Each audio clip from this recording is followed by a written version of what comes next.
Hello, everyone, and welcome back to the Drive Away podcast with Baz and Jen. I'm Baz. I'm the psycho killer. I'm the psycho killer. I don't know why you went into this parking lot. This isn't how you leave. I don't know how to get out of here. And we just saw the hit new movie, Psycho Killer. First time director. You should let them go. You have to. First time director, I think his name's Gavin something. Gavin Polone, maybe. You had to let me go. And starring my beloved Georgina Campbell, and a random Malcolm McDowell cameo. I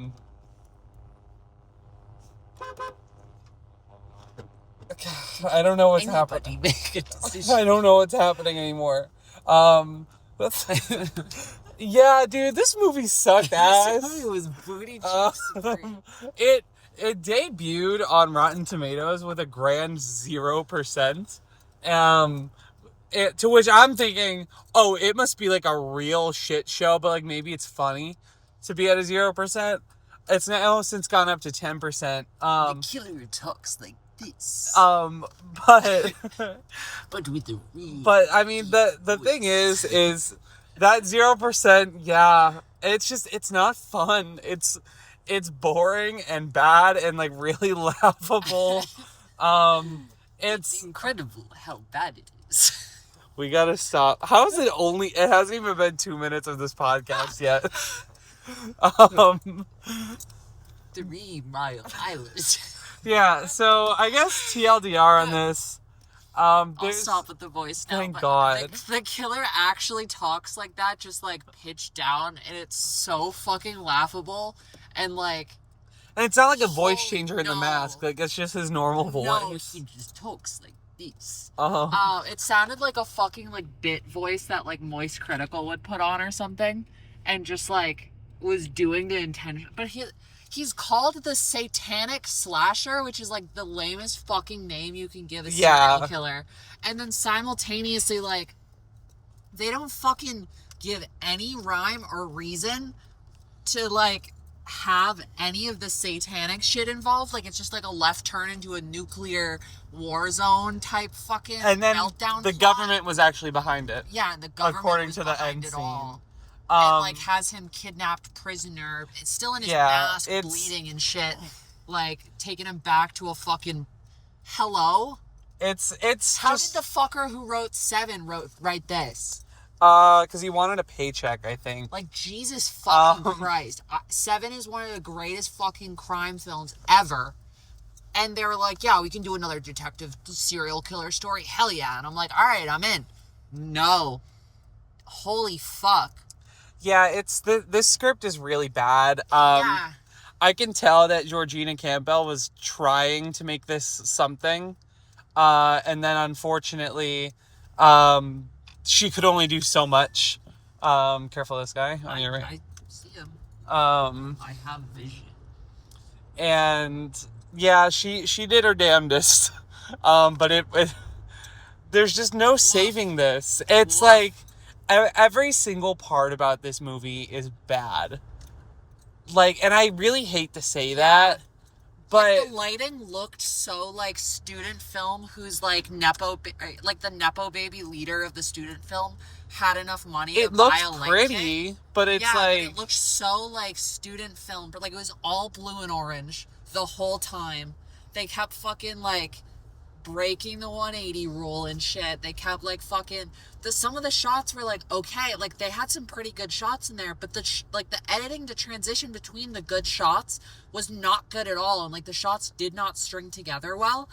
Like I'm thinking like there's a scene outside of the motel, like a motel, where like it goes from like a twisting overhead to like a weird back seat shot, and then like immediately jumps into like some weird fucking nasty shit that's just like it did not flesh together well at all. Right. And it's...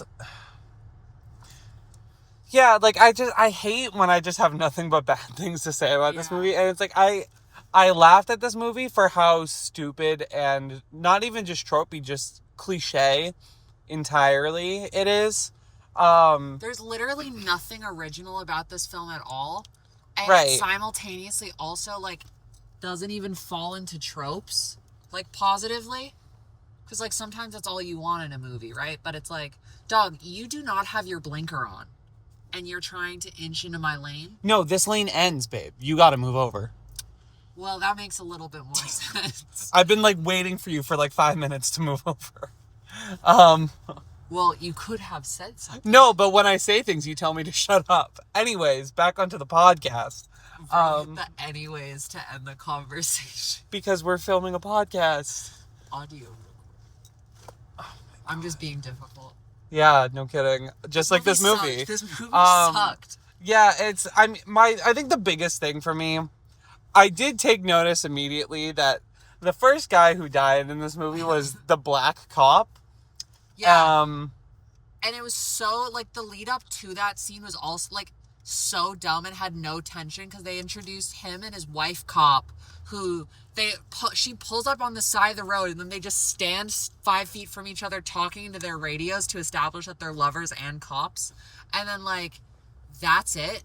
And then, like, she's like, no, I'm actually not going to drive away and then, like, he gets grabbed by the neck, thrown into the car and shot.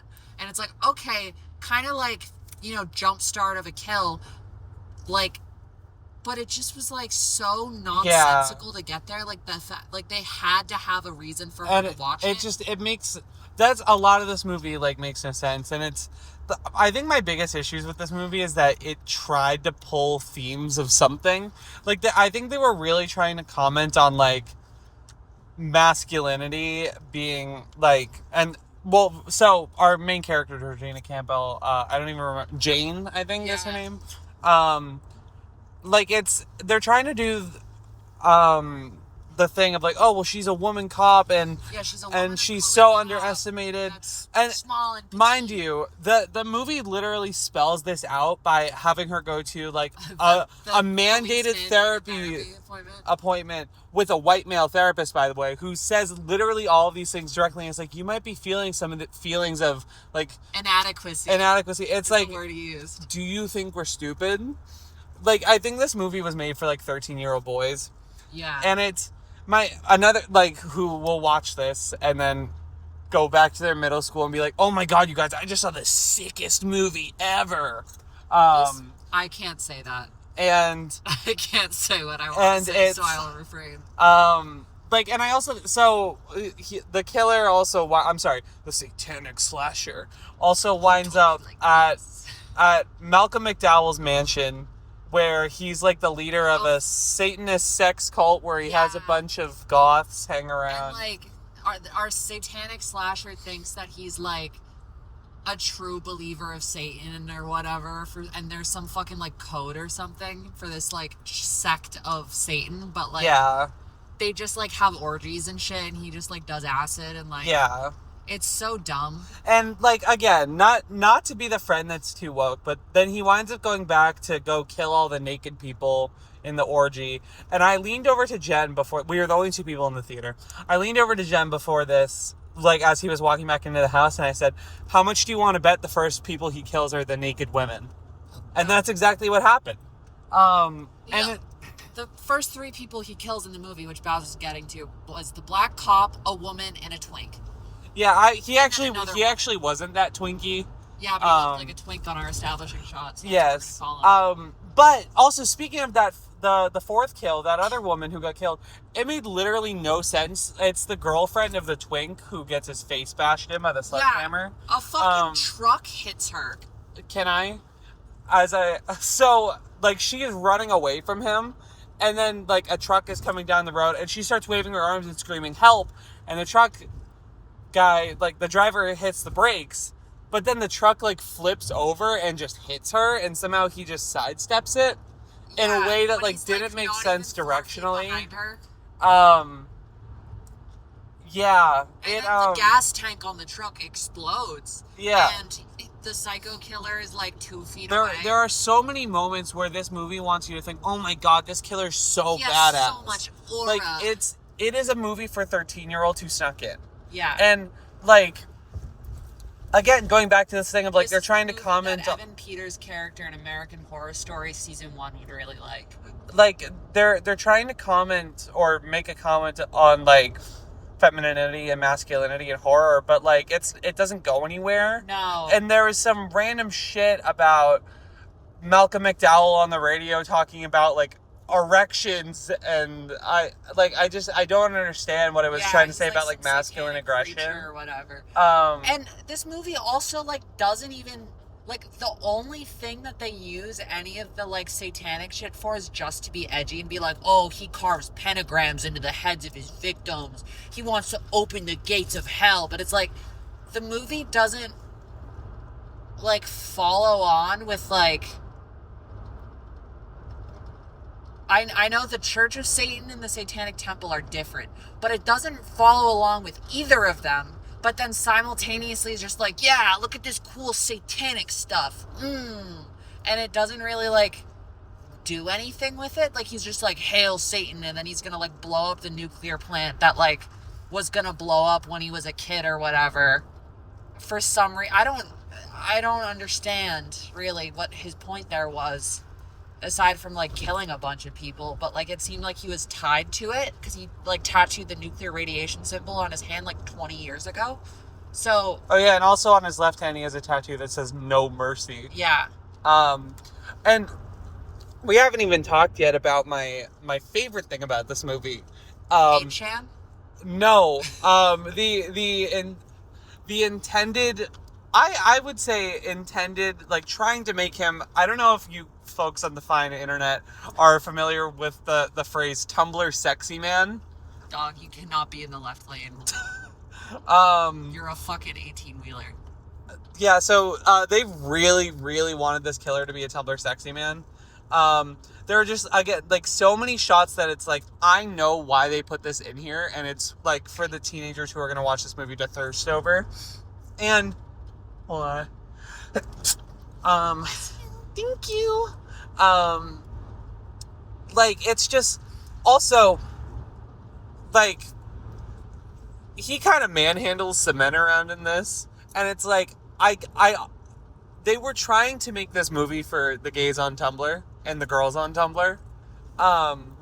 And like, I will save my more explicit comments to not be on YouTube, but like Logan Miller's character, this goth guy who's like the assistant at where Malcolm McDowell's character works, and the killer, like, Tumblr's gonna go wild for those two. AO3 is gonna go wild for those two. But from the 6 people that see this movie. Yes, and then also like the later guy who he's like pulling along by the tie. I'm like, I know what they were trying to do, and like I kind of don't like that they were trying to do that. Yeah. Because it just feels, not even that they're pandering to a specific audience, but they're like, oh, like it very much gave me the vibe of like, if we shoot things in this way and do it in this way, maybe more people will talk about it. Yeah. Because of like the state of the internet.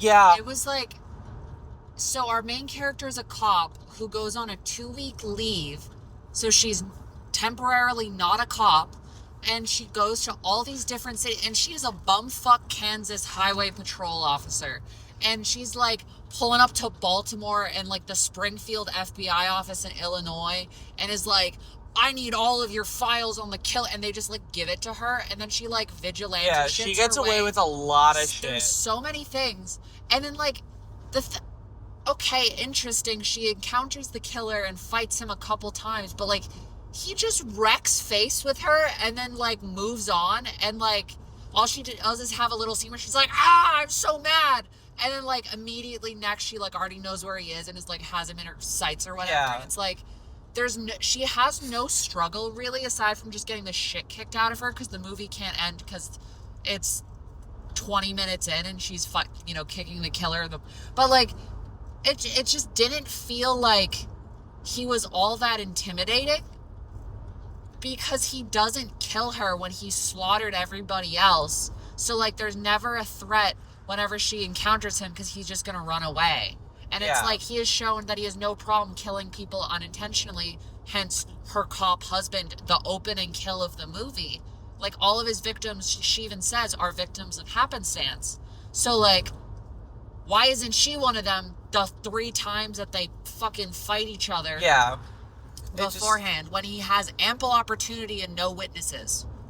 Yeah, huh? It just very much makes no sense. A lot of this movie makes no sense. And the fact that she gets away with so many things illegally, and then all of a sudden just like gets led into a nuclear facility and like is allowed private access that the SWAT team isn't given to like kill the guy, and goes, "Go to hell, psycho."